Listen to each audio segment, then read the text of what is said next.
Aku pernah berpikir bahwa rahasia itu bisa kusimpan selamanya, terkubur dalam-dalam di sudut hati yang paling gelap. Tapi malam itu, satu kesalahan kecil mengubah segalanya.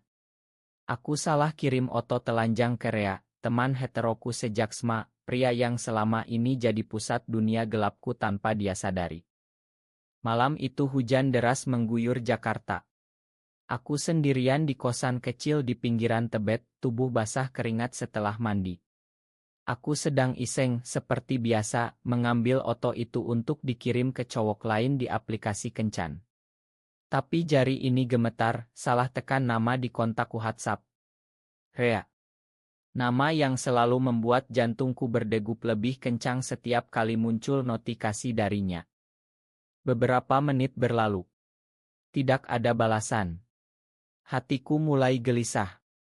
Apa dia belum lihat? Atau sudah lihat dan sedang muak? Aku membayangkan wajahnya yang selalu tersenyum lebar saat kami nongkrong bareng teman-teman lain, bercanda tentang cewek-cewek di kampus dulu. Rea, pria Jawa Tulen, tinggi tegap, kulit sawo matang, selalu jadi idola diam-diamku sejak kami duduk di bangku SMA di Bandung. Kami berteman sudah hampir 10 tahun. Pindah ke Jakarta bareng untuk kuliah, lalu kerja. Dia di perusahaan konstruksi, aku di agensi digital. Kami sering ketemu, nonton bola, makan sate pinggir jalan, curhat tentang hidup. Tapi aku selalu menyembunyikan yang satu ini, aku gay, dan aku mencintainya lebih dari teman. Ponsel bergetar. Pesan dari Rea, bro, lo kirim apa tadi? Salah kirim ya. Hatiku jatuh ke perut. Aku langsung panik, jari-jari dingin mengetik cepat, ma bro, salah kirim banget. Hapus aja ya, jangan dibuka kalau belum. Tapi sudah terlambat. Dia balas lagi, udah kebuka. Loh? Serius? Aku tidak tahu harus jawab apa. Dunia seperti berhenti berputar.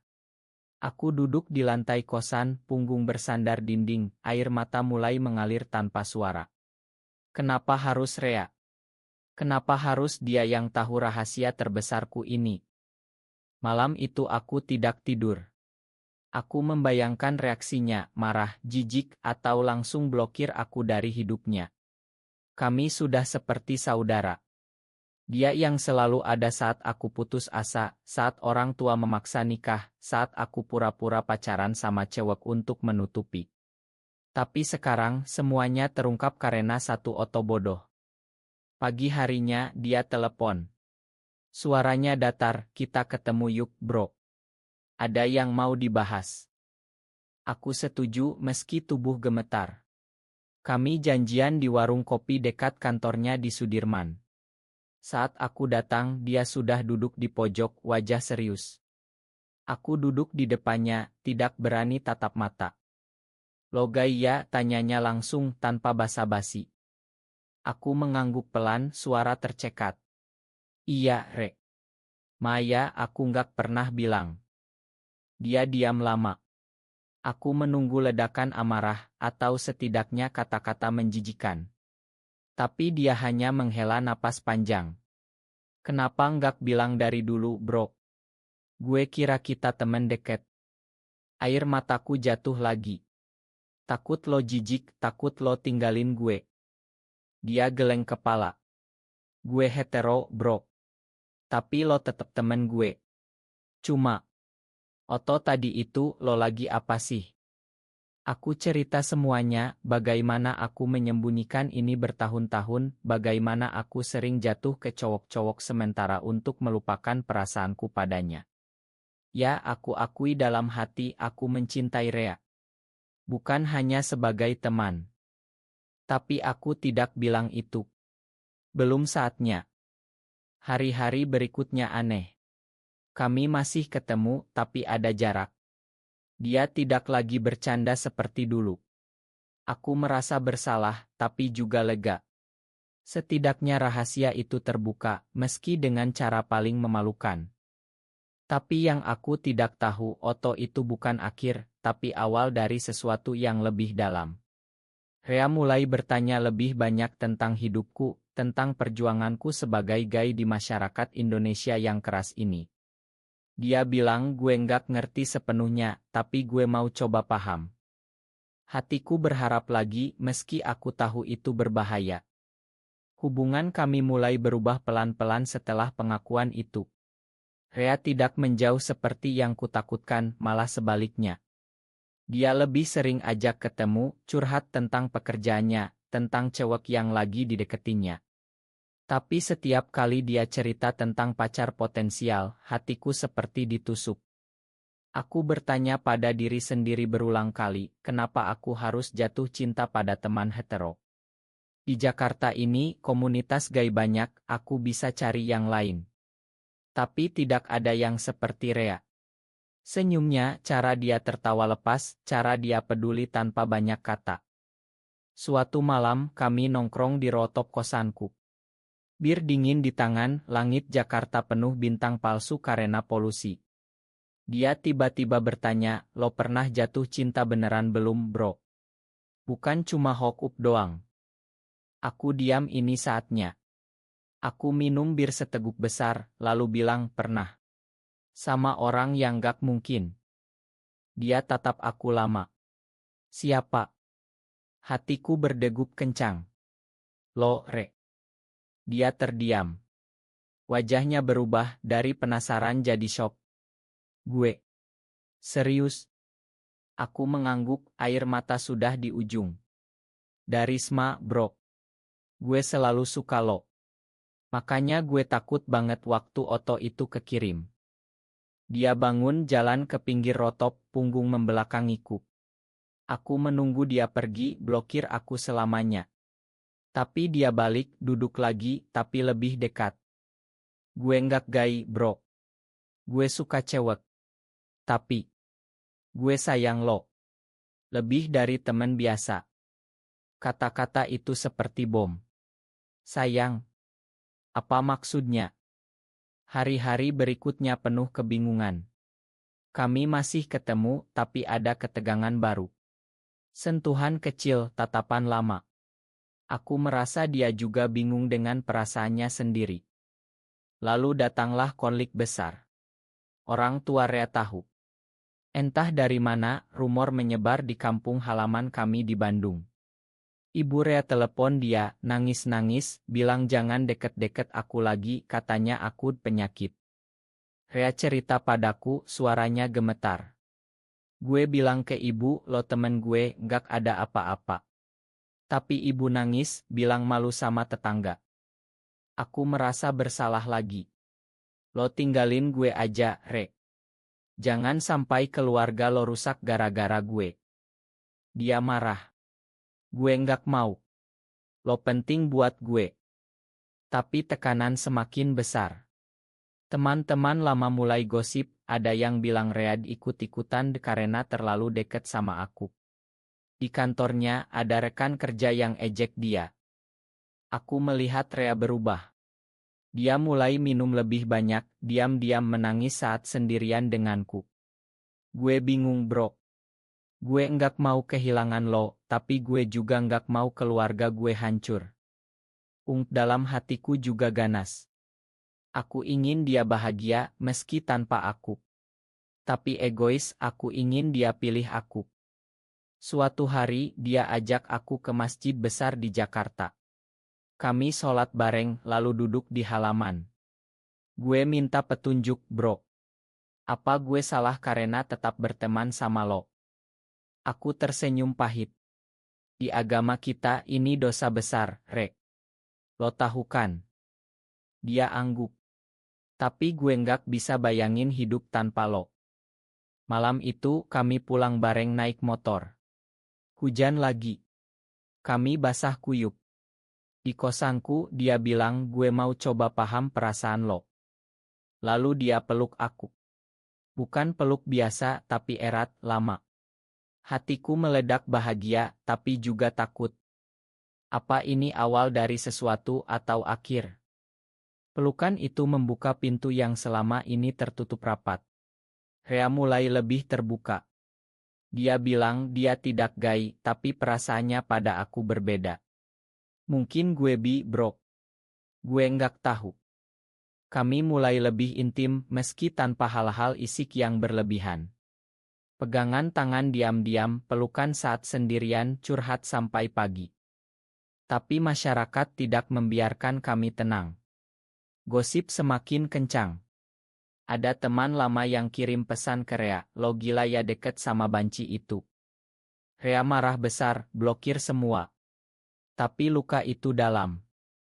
Lalu datang pengkhianatan. Aku kenal cowok baru di aplikasi, namanya Andi. Dia manis, terbuka gay, kerja di kai hipster di Kemang. Kami ketemu beberapa kali, cuma ngobrol, tapi aku merasa nyaman.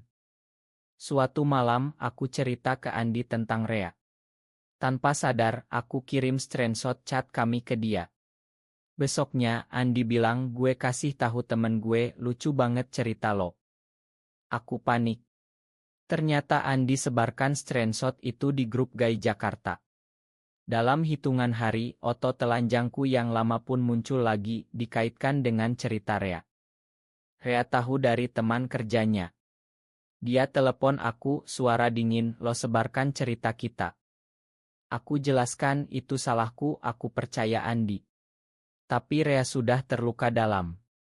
Gue lagi berjuang sama keluarga, sama diri sendiri, lo malah khianatin gue. Kami bertengkar hebat. Untuk pertama kalinya, dia bilang kata-kata kasar, "Gue nyesel pernah deket sama lo." Aku menangis semalaman. Merasa semua salahku. Pengkhianatan tak sengaja itu menghancurkan kepercayaan yang baru dibangun. Rea menjauh. Tidak balas pesan, tidak angkat telepon. Aku datang ke kantornya, dia hindari. Aku merasa mati rasa. Dalam kesepian itu aku refleksi banyak. Kenapa aku selalu sabotase diri sendiri? Karena takut bahagia. Karena tidak percaya Rea benar-benar bisa terima aku. Aku putus hubungan dengan Andi, blokir semua. Tapi kerusakan sudah terjadi. 2 minggu kemudian, Rea muncul di depan kosanku. Wajahnya kurus, mata merah. "Gue kangen lo, bro." Aku peluk dia, nangis. "Ma, Re. Gue bodoh." Dia bilang dia juga salah, terlalu cepat marah. Keluarganya semakin tekan, ayahnya bilang jangan balik ke Bandung kalau masih temenan sama aku. Kami putuskan untuk lebih hati-hati. Ketemu diam-diam jauh dari gosip. Tapi cinta kami semakin dalam. Rea mulai akui dia jatuh cinta padaku. "Gue nggak peduli label, gue mau sama lo." Hatiku penuh harapan lagi. Tapi aku tahu badai belum selesai. Cinta kami mekar di tengah rahasia. Kami seperti pasangan biasa, tapi sembunyi-sembunyi. Jalan malam di Ancol, pegangan tangan di bioskop gelap, curhat tentang mimpi masa depan. Rea bilang ingin pindah kerja ke luar kota, mungkin Bali, biar jauh dari tekanan keluarga. Kita mulai baru di sana, bro. Aku setuju. Impian itu indah. Tapi realita keras. Orang tua aku tahu dari tante di Bandung. Mereka telepon marah besar, "Kamu bikin malu keluarga. Cepat nikah, cari cewek normal." Aku menangis di telepon tapi tetap tegar. "Ini aku, Bu. Aku nggak bisa ubah." Rea dukung aku penuh. Dia yang angkat telepon saat orang tua telepon lagi, bilang aku baik-baik saja. Tapi tekanan pada Rea lebih berat. Adiknya bilang kalau Rea nggak putus sama aku, dia nggak mau sekolah lagi. Rea hancur. Malam itu dia minum sampai mabuk di kosanku.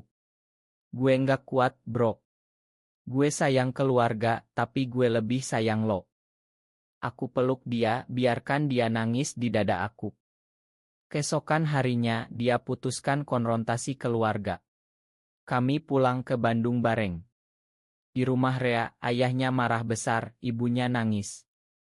"Gue sayang dia, yah. Bukan cuma temen." Ayahnya bilang keluar dari rumah ini kalau begitu. Rea ambil tas, keluar. Kami tinggal di hotel murah di Bandung malam itu. Hatiku sakit melihatnya. Lo nggak usah gini, Rek. Gue bisa sendiri. Dia geleng. Gue pilih lo. Tapi aku lihat penyesalan di matanya. Keluarganya segalanya baginya. Kembali ke Jakarta, Rea depresi. Tidak makan, tidak kerja.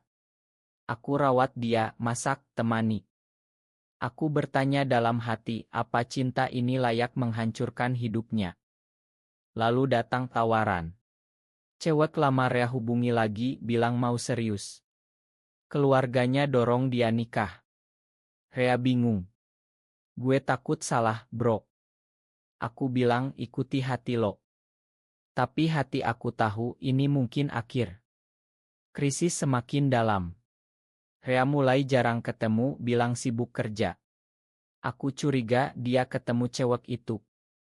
Suatu malam aku lihat story Instagramnya, Oto bareng cewek cantik, Caption ya alhamdulillah ketemu lagi. Hatiku hancur berkeping. Pengkhianatan lagi, kali ini dari dia. Aku telepon, dia tidak angkat. Besoknya, dia datang ke kosanku, wajah pucat. Gue lagi coba normal, bro. Keluarga maksa, gue nggak kuat. Aku marah. Lo bilang cinta gue, tapi lo pilih mereka. Dia nangis. Gue takut sendirian.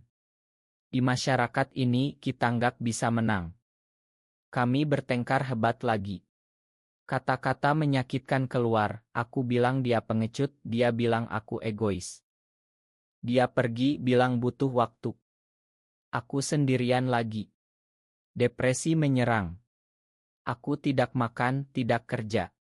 Teman-teman gay di komunitas dukung aku, bilang banyak cerita seperti ini di Indonesia. Aku sadar, cinta kami indah tapi rapuh di tengah norma keras ini. Bulan berlalu. Rea nikah. Aku tahu dari teman bersama. Hatiku mati. Aku pindah kosan, blokir semua kontak.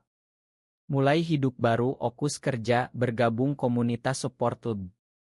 Tapi malam-malam aku masih ingat dia. Batin ini berat, benci dia karena khianat, tapi cinta tetap ada. Aku bertanya, apa cinta sejati harus berakhir tragis? 2 tahun kemudian, aku sudah lebih kuat. Kerja sukses, punya teman baru, bahkan pacar yang terbuka. Hidup sebagai gay di Jakarta masih sulit, tapi aku bangga dengan diri sendiri. Suatu hari, pesan masuk dari nomor baru, bro, ini Rea. Ma ganggu. Hatiku berdegup lagi. Kami janjian ketemu di Kailama. Dia datang lebih tua, tapi masih ganteng. Cerita pernikahannya tidak bahagia. Istrinya tahu tentang masa lalu, tapi mereka bertahan demi anak yang baru lahir. Gue salah besar, bro. Gue nyesel tinggalin lo. Aku diam dengar dia curhat. Air matanya jatuh. Gue masih sayang lo. Selalu. Aku tersenyum pahit. Tapi kita nggak bisa bareng lagi, Re. Dia angguk. Gue tahu. Gue cuma mau minta maaf dan bilang terima kasih. Lo ajarin gue banyak tentang cinta sejati. Kami peluk terakhir kali sebagai teman. Pulang aku menangis tapi lega. Pengampunan itu datang meski terlambat. Aku sadar cinta kami nyata meski berakhir. Itu ajarkan aku tentang penerimaan diri, tentang kekuatan menghadapi masyarakat. Sekarang aku bantu orang lain di komunitas cerita pengalaman ini. Bahwa meski salah kirim foto itu memalukan, itu buka jalan ke kebebasan. Hidup berlanjut. Cinta datang lagi, lebih sehat. Dan aku bahagia akhirnya.